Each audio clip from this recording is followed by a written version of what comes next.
para a gente definir se determinado conjunto amostral apresenta uma distribuição normal ou não normal, nós podemos realizar análises numéricas, tá?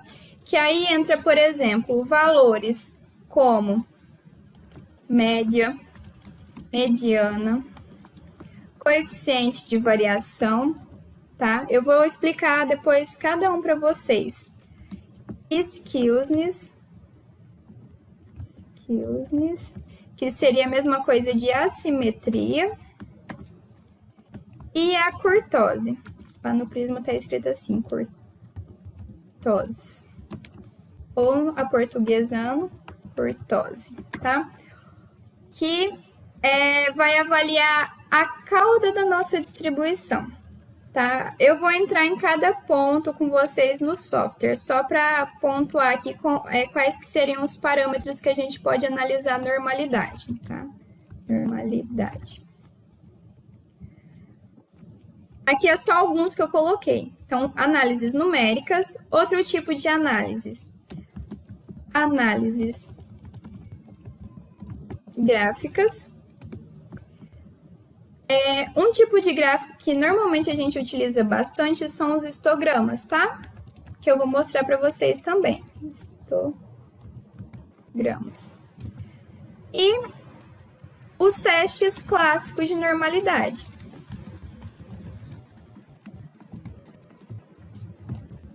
O prisma traz para a gente 3 tipos de testes de normalidade. O teste Kolmogorov-Smirnov, o teste de Shapiro-Wilk e o teste de De-Augustin e Pearson. Eu vou pontuar com vocês também, tá? Então, vamos primeiro ao primeiro tópico de análise de normalidade, que são os valores numéricos. Onde que a gente encontra isso aqui no prisma? Basta a gente inserir os nossos dados, vem aqui na aba Analyze. Então, vamos lá. A gente entra em Analyze, depois a gente vem aqui em coluna estatística, tá? Coluna estatística. Aqui na coluna estatística, o prisma vai trazer para a gente a estatística descritiva, que é um dos pontos que vai auxiliar para a gente decidir se os nossos dados apresentam ou não uma distribuição normal. Então, como vocês podem ver, ele já traz aqui pré-selecionada a opção de valores mínimos e máximos, a opção dos quartis, média, desvio padrão, erro padrão da média e outras opções. Então, eu sempre recomendo que se analise o coeficiente de variação. O que seria esse coeficiente de variação? Ele vai mostrar, vai auxiliar a demonstrar como estão a homogeneidade dos nossos dados, se os nossos dados estão homogêneos ou não. Segundo o CEP, que é o Comitê de Estatística em Pesquisa, um coeficiente de variação acima de 30 já denota dados muito heterogêneos, tá? Então, o ideal seria que nosso coeficiente de variação, durante os nossos experimentos e as nossas análises, apresentassem tamanho menor que 30%, igual ou menor que 30%, tá? Acima de 30% já mostra que os nossos dados estão mais heterogêneos, certo? Aqui a gente tem a opção também de selecionar os valores de Skewness e kurtose. O que seriam esses valores de Skewness e kurtose? Skewness nada mais é do que a assimetria. Então, deixa eu entrar aqui para mostrar para vocês.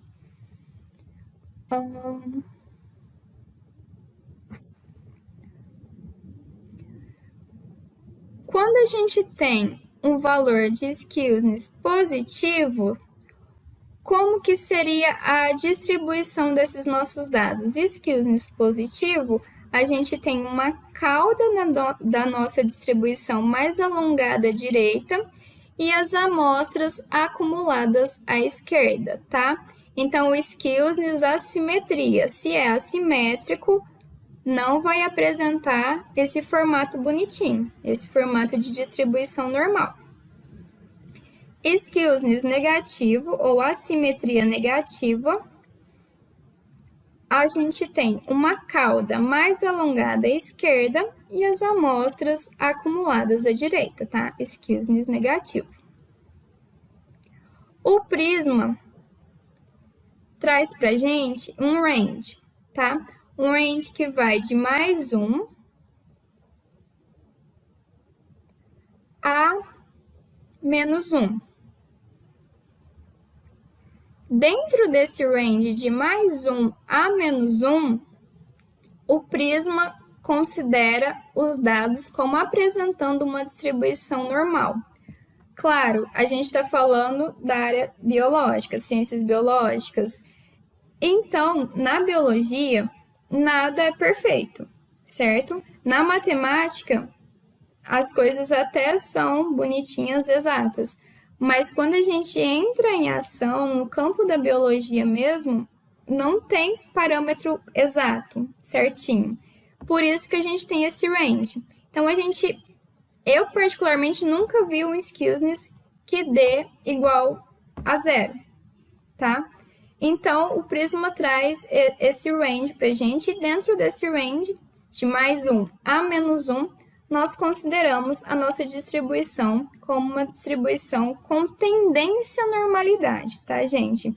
Não é porque um skewness deu dentro desse range que ele, ponto final, vai ser paramétrico. Não. Na estatística, nada é exato, é tudo probabilidade. Então, dentro desse range, a gente tem a tendência a ter dados com distribuição normal, tá? E o outro conceito é o conceito de kurtose. O conceito de kurtose, até alguns anos atrás, para ser mais específica, até 2014, era em relação ao pico da curva, tá? Então, quando a gente tinha uma curva bem acentuada, assim, bem alongada, a gente teria uma kurtose positiva. Se a gente tivesse uma curva semelhante à distribuição normal, a nossa kurtose seria igual a 0.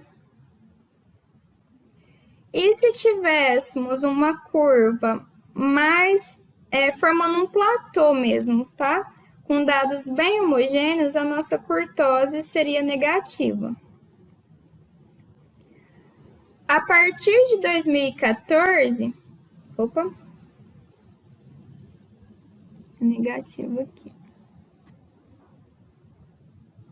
Kurtose negativa. A partir de 2014, saiu um paper denominado, em tradução livre, O Fim da Kurtose. Por quê? Foi realizado uma série de simulações computacionais para ver se realmente uma kurtose positiva teria um pico, se realmente uma kurtose negativa faria um platô. E depois dessa série de simulações computacionais, eles concluíram que a kurtose não estava relacionado ao pico de uma distribuição, tá? Não estava relacionado a esses picos, mas sim com a distribuição das caudas, relacionando essas caudas com a propensão ou não à presença de outliers. Então, isso daqui, a partir de 2014, caiu por terra, tá? E o que a gente tem agora é em relação à presença ou não, a tendência a ter ou não outliers, tá? O que seriam outliers? Outliers são pontos fora da curva. Então, o que o prisma padronizou? Quando temos uma kurtose maior que 1, que seria, teoricamente, né, até então, essa kurtose leptocúrtica, nós temos uma maior propensão à presença de outliers, tá? Então, um pouquinho maior a presença de outliers. Se tivermos uma kurtose menor que 1, nós temos uma menor propensão a presença de outliers, tá? E a curtose igual a 0 é a tendência à distribuição normal, tá? Então, um pouquinho de distribuição normal. Porém, da mesma forma que para o skewness, para a simetria, o prisma padronizou um range, né, uma faixa de valores, para a curtose, o prisma também assumiu essa mesma faixa de valores, tá? Então, no caso, ele vai considerar valores maiores que 1 ou menores que 1. Se a gente vê na literatura, ele considera muito em relação a valores próximos de 0, mas o prisma determinou essa faixa de valores para ele indicar se os nossos dados têm uma maior propensão à presença de outliers ou não, tá? Então, é um tipo de dado também interessante da gente analisar quando vamos realizar a análise dos nossos dados. Então, para a nossa análise, para a gente deixar uma análise mais adequada, né, que é o que todo mundo deveria realizar, seria sugerido que todo mundo realizasse, seria a análise desses parâmetros, por exemplo, o coeficiente de variação, skewness e kurtose, tá? Além da média, do desvio padrão, que também é interessante. Então, por enquanto, eu vou fazer essa análise de estatística descritiva com vocês, depois a gente volta para analisar os demais parâmetros, tá? Então, o que eu cliquei aqui, que eu adicionei no prisma, foi coeficiente de variação, skewness e kurtose, tá? A gente vai voltar aqui, calma. Então, analisando aqueles valores numéricos que auxiliam no entendimento da distribuição da nossa amostra, quando temos uma distribuição normal, naquela curva que eu mostrei para vocês, os valores de média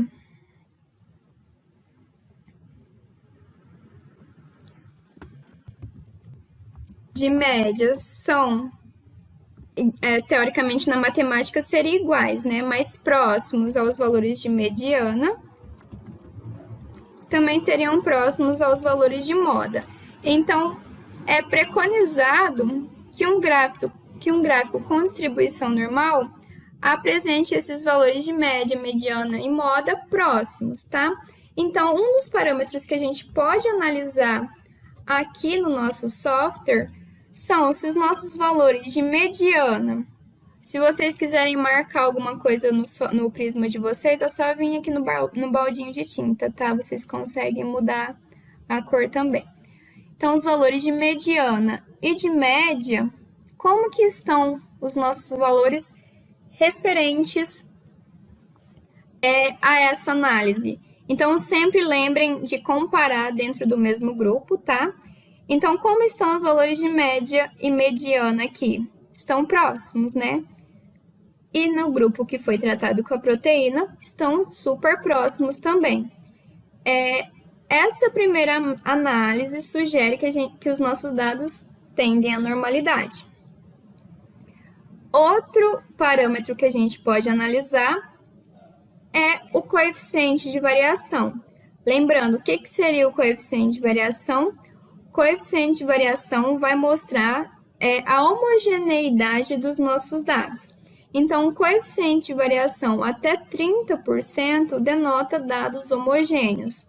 Um coeficiente de variação, segundo o Comitê Estatístico de Pesquisa, um coeficiente de variação acima de 30%, segundo o Comitê Estatístico de Pesquisa, denota uma alta dispersão dos dados, tá? Então, aqui o nosso coeficiente de variação está abaixo de 30%, então também inferindo que os nossos dados estão tendendo à normalidade.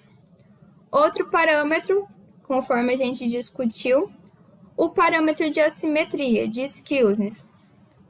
Um skewness que apresenta dentro do range de +1 a -1 tende à normalidade, tá? Então, aqui, como vocês podem observar, as duas amostras estão dentro desse range, tá? E a kurtose, o que a kurtose vai verificar mesmo? a tendência ou propensão à presença ou não de outliers. Então, para a gente ter uma maior propensão à presença de outliers, a gente teria um valor de kurtose maior que 1.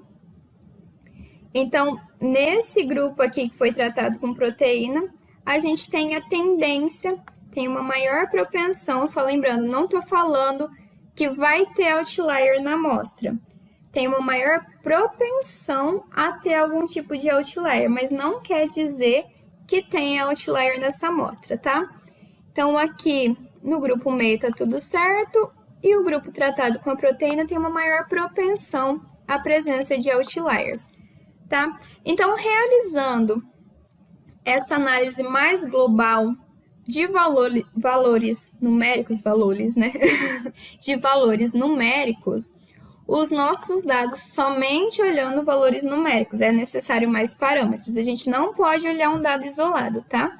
Então, somente nessa análise de valores numéricos, os nossos dados tendem à normalidade.